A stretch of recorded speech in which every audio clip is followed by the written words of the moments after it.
জীবনের একটা চরম বাস্তবতা কি জানেন? দিন যত যাবে জীবন তত কঠিন হবে। একটা সময় মনে হবে দেহের ওজনের থেকে দায়িত্বের ওজনটা অনেক বেশি। তখনই আসলে বোঝা যায় জীবন এবং বাস্তবতাটা আসলেই বেশ কঠিন। আপনি চাইলেও সেই বাস্তবতা থেকে বা কঠিন জীবন থেকে পালিয়ে যেতে পারবেন না। এর মাঝেই আপনাকে বেছে নিতে হবে নিজের নীড়। আসসালামু আলাইকুম, কেমন আছেন সবাই? আমি এশা। ওয়েলকাম টু স্টোরি অফ এশা।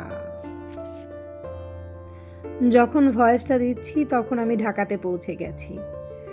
এটা বুধবার রাতে, যেহেতু বৃহস্পতিবার সকালেই আমরা চলে আসব ঢাকাতে, তাই রাতের বেলা মা ভাই বোন মিলে বেরিয়ে পড়েছি বাইরে একটু। সবাই মিলে কিছুটা সময় কাটানোই মুখ্য বিষয়। আর এখনকার সময় তো জানেনই, সবাই মিলে আসলে কোথাও খেতে যাওয়া ছাড়া তেমন একটা জায়গা পাওয়া যায় না। তাই খুলনারই একটা রেস্টুরেন্টে চলে এসেছি। বোন বেশ কিছুদিন ধরেই বলছিল যে চলো, ওখানকার খাবার বেশ ভালো। তো ভাবলাম আগামীকাল যেহেতু চলেই যাব, আজকে সবাই মিলে সেখান থেকে একটু ঘুরে আসি। রাত তখন 8:30, সবাই মিলে বেরিয়ে পড়েছি, কারণ একবারে রাতের খাবারটাই এখান থেকে সেরে যাব। ওরা একটু আগেই চলে এসেছে অটোতে করে, আমি, আমার ছোট ছেলে আর ভাই একটু পরে আসলাম। আসলে সময়ের সাথে সাথে জীবন এবং তার দায়িত্ব পরিবর্তন হয়। যদিও ইচ্ছে করছিল না খুলনা থেকে ঢাকায় ফিরতে, কিন্তু উপায় তো নেই। বাচ্চা কাচ্চার স্কুল, হাজব্যান্ড একা, নিজের সংসার ফেলানো, চাইলেই এখন আর তাই খুলনায় বেশি দিন থাকা হয় না। ব্যাগ গুছিয়ে ফিরতে হয় নিজের ঠিকানায়। রাতে আর কিছু ভিডিও করতে পারিনি। এটা খুব ভোরে রেডি হয়ে গিয়েছি আমরা সবাই, আমি, আমার 2 ছেলে আর ভাই। সকাল 7:30টায় আমাদের বাস, তাই বেরিয়ে পড়েছি। বাবা মা আগিয়ে দিতে যাচ্ছে। আমাদের বাসা থেকে বাস স্ট্যান্ড খুব একটা বেশি দূরে না, অটোতে 5 টাকা করে নেয়। ভার্সিটিতে থাকতে যেমন খুলনা ছেড়ে আসতে কষ্ট হতো, এখনকার কষ্টটাও সেম, কিন্তু কিছু করার নেই। একটা সময় পর আপনিও বুঝতে পারবেন জীবনে এমন অনেক সিচুয়েশন আসবে যেখানে আপনার আসলে কিছুই করার থাকবে না।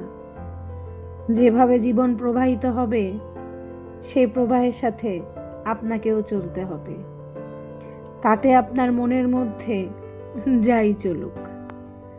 খুব সকালেই উঠে গিয়েছি। যেদিন এসেছি সেদিন আর কিছুই ভিডিও করতে পারিনি, যেহেতু বাসা অনেক নোংরা ছিল। হেল্পিং হ্যান্ড মোটামুটি সব গুছিয়ে দিয়ে গিয়েছিল, তারপরও যা হয় আর কি। 8-9 দিন ছিলাম না বাসায়, পুরাই একদম খারাপ অবস্থা।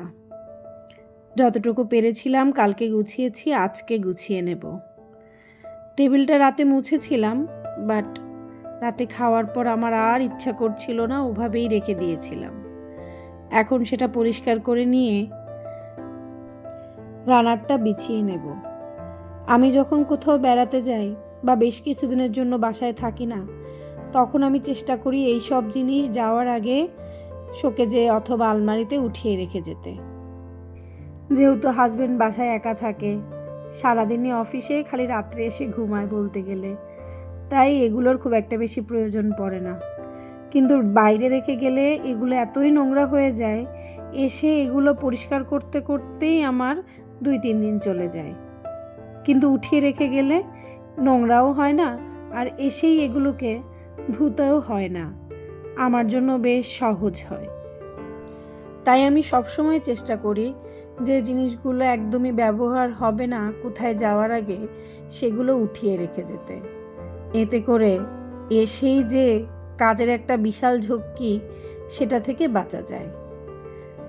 আমার হেল্পিং হ্যান্ড খুবই ভালো, ও রান্নাঘরটা খুব ভালোভাবে পরিষ্কার করে নিচ্ছে।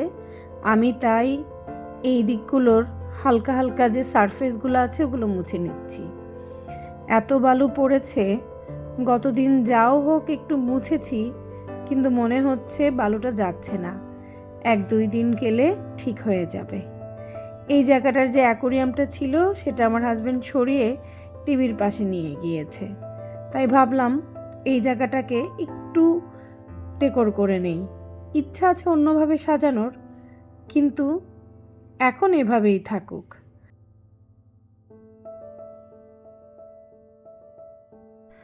বাচ্চারা এখনও ঘুম, যেহেতু আজকে শুক্রবার। হাজব্যান্ডও ঘুমিয়ে এই ফাঁকে এই ছোটোখাটো কাজগুলো সেরে নিচ্ছি। বাসায় না থাকলে যা হয়, বলতে গেলে সবই অপরিষ্কার হয়ে পড়ে আছে। এই যে ছোট্ট অ্যাকোরিয়ামটাকে এখানে নিয়ে এসেছে। অনেকেই আমাকে কমেন্টে জিজ্ঞেস করে, আপু তোমার বাসায় তো অনেকগুলো অ্যাকোরিয়াম, কিভাবে মেনটেন করো? আসলে আমি এগুলা খুব একটা বেশি বুঝি না।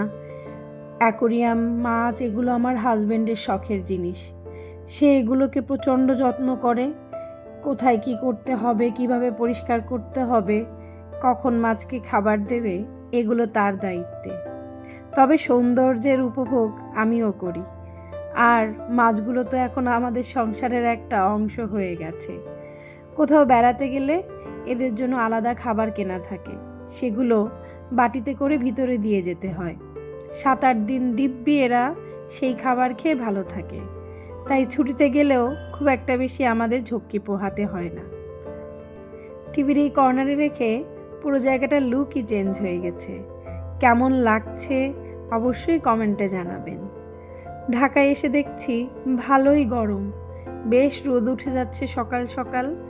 আমরা তো গতকাল রাতে হালকা ফ্যান ছেড়ে ঘুমিয়েছি। আমি তো ভেবেছিলাম আবার মনে হয় ঠান্ডা পড়বে, কিন্তু সেরকম কোনো লক্ষণ তো দেখছি না। খুলনা থেকে আসার সময় অনেক কিছু আনা হয়, তবে এবার আনতে পারিনি, যেহেতু 2টো বাচ্চা, সাথে বড় কেউ নেই। ভাইয়ের শরীরটাও ভালো ছিল না, ওরও জ্বর এসেছিল, তাই তেমন কিছু আনতে পারিনি। অল্প কিছু মাছ নিয়ে এসেছি, আর ওই খুঁটিনাটি, তাও অনেক কিছু রেখে এসেছি। বাবা বলল আমি যখন যাব তখন নিয়ে যাব। আমিও ভাবলাম সেটাই ভালো, কেননা বাসে করে আসছি, তাই এগুলো নেওয়া ঠিক হবে না।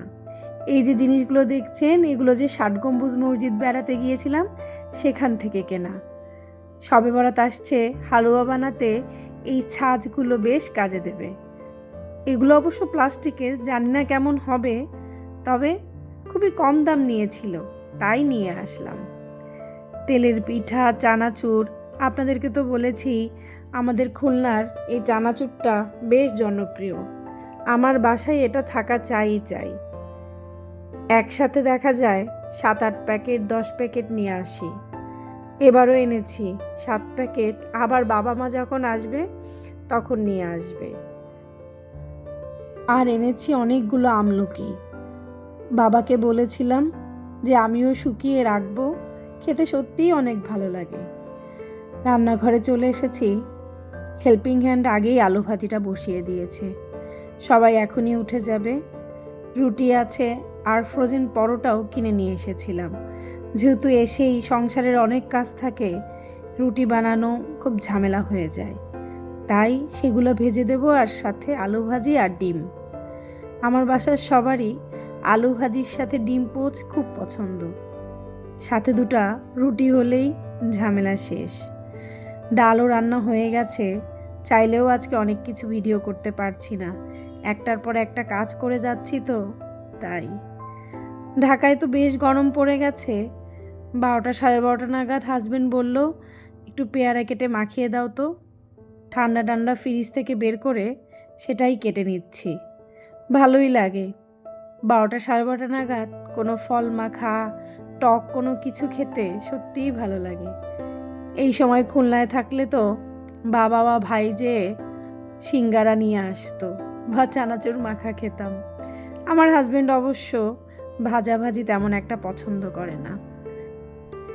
আর আমার বাসা থেকে এইসব দোকানও বেশ দূরে, কিন্তু খুলনাতে তো সিঙ্গারা, সমুচা এগুলোর দোকান অল্প একটু হেঁটে গেলেই সামনে আমাদের বাড়ির, তাই সবসময় আনা হতো। কাঁচামরিচ আর একটু কাসুন্দি দেব, আর হালকা একটু লবণ। কাসুন্দি দিয়ে পেয়ারা মাখা খেতে সত্যিই বেশ ভালো লাগে। আর আমার কাছে মনে হয় রাঁধুনি কাসুন্দিটা বেশ স্বাদের, যদিও যারা নিজেরা বানাতে পারেন তাদের কথা আলাদা। আজকে আর ভিডিও করতে পারিনি, তাই এক হাতে রান্না দেখিয়ে দিলাম। মাছ রান্না করেছি আর একটু ভাজি। যদি ভিডিওটা ভালো লাগে অবশ্যই একটা লাইক, কমেন্ট এবং শেয়ার করতে ভুলবেন না। আপনাদের এই ভালোবাসাই আমার এই ছোট্ট চলার পথের সঙ্গী। ভালো থাকবেন, সুস্থ থাকবেন। আজকে এখান থেকেই বিদায় নিচ্ছি। আল্লাহ হাফেজ।